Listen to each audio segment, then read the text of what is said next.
Cooperative learning with the computer. At the end of the lesson, the students will able to number 1, understand the cooperative learning with the use of computer. 2, differentiate the disadvantage of the cooperative learning. 3, apply the elements of cooperative learning. Cooperative learning is learning by small groups of students who work together in a common learning task. So, ang cooperative learning daw po ay isang paraan ng pagtuturo kung saan ang mga estudyante ay nagtatrabaho sa maliit na grupo upang matulungan ang bawat isa na matuto at maabot ang kanilang mga layunin sa pag-aaral.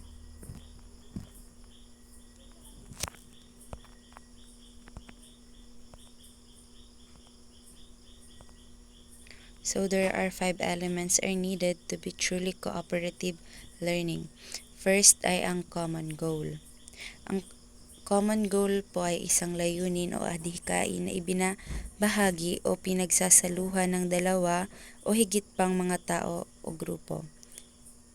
Ang target nito ay o resulta na nais nilang marating sa pamamagitan ng kanilang sama-samang pagsisikap at kooperasyon.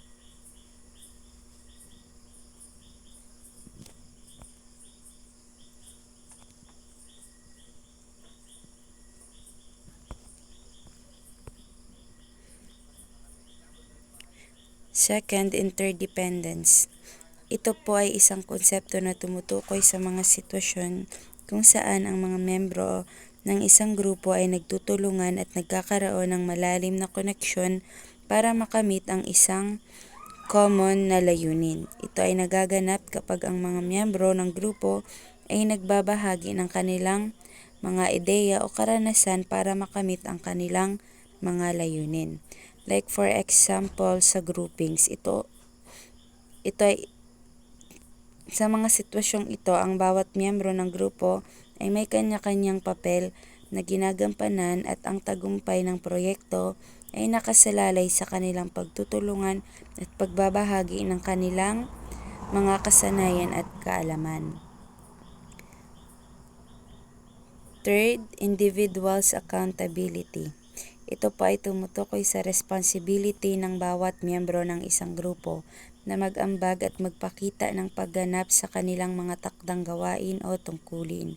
Ito ay nagpapahiwatig na ang bawat tao o sa isang grupo ay may papel na ginagampanan at sila ay mananagot para sa kanilang sariling mga actions at contributions sa grupo. Like for example, sa isang project sa paaralan, ang bawat estudyante ay may kanya-kanyang bahagi ng kanilang mga proyekto na kailangang tapusin. Ang kanilang mga marka ay maaaring depende sa bawat kalidad ng kanilang individual na kontribusyon sa pangkalahatang proyekto. Kung hindi naman nila ito natupad ang kanilang mga takdang gawain, sila ay mananagot para dito at maaaring makaapekto ito sa kabuuang marka ng isang grupo. Ang konsepto ng individual accountability ay mahalaga dahil ito ay magpapalakas sa mga member ng grupo na gawin ang kanilang bahagi at mag-ambag sa tagumpay ng grupo. Ito rin ang nagpapahiwatig na ang bawat member ay may papel na ginagampanan at sila ay mananagot para sa kanilang mga actions. Fourth ay ang interaction. Ito ay tumutukoy sa proseso ng pagsasama-sama o pakikipag-ugnayan ng mga individual sa loob ng isang grupo. Ito ay ang aktibidad na pag-uusap, pagbabahagi ng ideya at pakikipagtulungan ng mga miyembro ng grupo upang maabot ang isang common na layunin. Like for example, po ay ang brainstorming sessions sa isang grupo ng mga estudyante o empleyado. Maaaring magkaroon ng mga brainstorming sessions kung saan ang bawat miyembro ay nagbabahagi ng kanilang mga ideya at nag-uusap-usap tungkol sa mga solusyon o concept sa pamamagitan ng aktibong pakikipag-ugnayan at pagbabahagi ng kanilang ideya. Nagkakaroon ito ng malalim na diskusyon at paglutas ng mga problema. Ang interaction sa groupings ay mahalaga dahil ito ang nagpapalakas ng ugnayan, komunikasyon at kooperasyon sa pagitan ng mga miyembro ng grupo. Ito ay nagpapahintulot sa mga individual na magbahagi na ng kanilang mga ideya at makinig sa iba at magtulungan upang maabot ang layunin ng isang grupo. Fifth ay ang social skills. Ito ay tumutukoy sa mga kakayahan at kaalaman ng isang individual na makipag-ugnayan at makipag-interact sa iba. Ito ay kinabibilangan ng mga kasanayan sa pakikipag-usap, pakikinig, pagbabahagi ng ideya, pagtanggap, pagtulong at iba pang aspeto ng komunikasyon at ugnayan nito sa ibang tao o sa ibang kagrupo.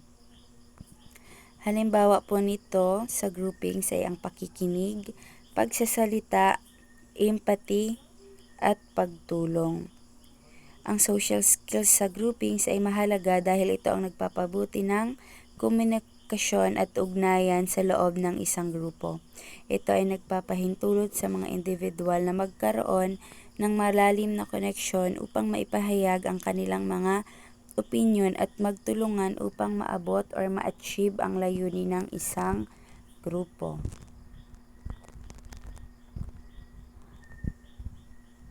Also, ang collaborative learning ay may advantages and disadvantages. Advantages, first bullet, encourage active learning.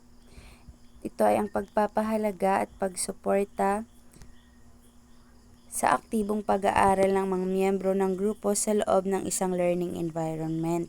Ito ay nagbibigay ng mga oportunidad at pagpapahalaga sa mga activity na nagpapalawak ng kaalaman at kasanayan ng mga individual sa pamamagitan ng aktibong participation at interaction. So, sa pamamagitan nito ay nai-encourage ang ibang learners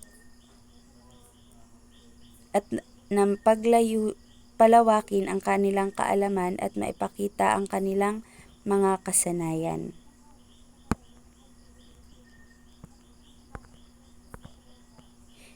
Second bullet, increase academic performances. Ito ay tumutukoy sa pagtaas ng antas ng pagganap o tagumpay ng isang individual sa larangan ng pag-aaral.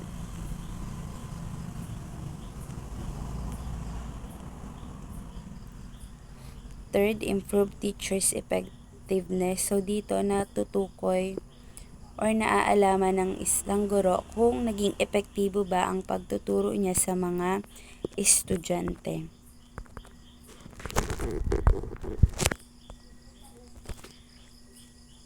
Fourth, self-esteem.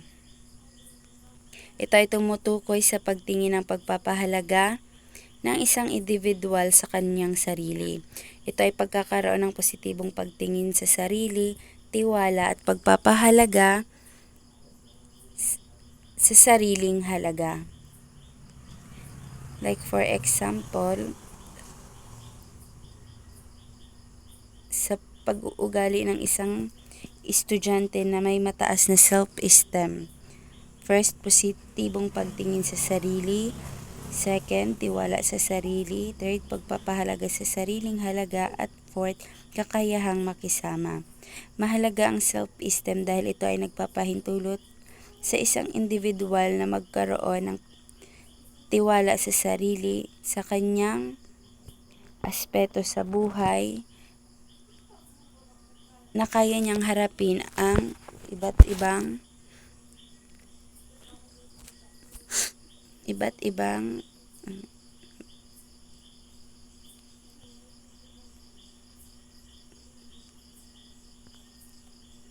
and also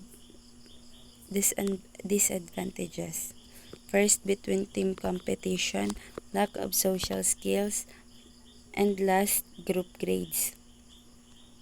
Sa between team competition, maaari itong magdulot na labis na competition at pagkakawatak-watak sa pagitan ng team. Ito ay maaaring magresulta sa hindi pagkakaroon ng kooperasyon at pagtutulungan sa pagitan ng mga miyembro ng iba't ibang team. Maaari itong magdulot ng pagkakaroon ng negatibong kompetisyon at pagkakasakitan sa pagitan ng mga grupo. Ito ay maaaring magresulta sa hindi magandang ugnayan at hindi magandang klima sa grupo. Second, lack of social skills. Ito po ay ang kakulangan ng bawat miyembro. Ito ay maaaring magdulot ng hindi epektibong pakikipag-ugnayan at komunikasyon sa loob ng grupo. Ito ay maaaring magresulta sa hindi malinaw na pagpapahayag ng mga ideya at hindi pagkakaintindihan at hindi magandang samahan ng grupo. Last, group grades. Ang pagbibigay ng group grade sa isang groupings ay maaaring magdulot ng hindi patas na paghahati ng marka sa mga miyembro ng grupo. Ito ay maaaring magresulta sa hindi pagkakatulad na kontribusyon ng bawat miyembro sa grupo. Mahalaga din na ma-address ang mga disadvantages na ito sa pamamagitan ng pagkakaroon ng tamang pagpapahalaga sa competition, pagpapaunlad ng social skills at pagbuo ng tamang sistema ng pagtatasa sa loob ng groupings. Ang pagkakaroon ng balanse at malusog na ugnayan sa pagitan ng mga miyembro ng grupo ay mahalaga upang maabot ang mga layunin at magkaroon ng positibong karanasan sa loob ng grupo. Yun lamang po.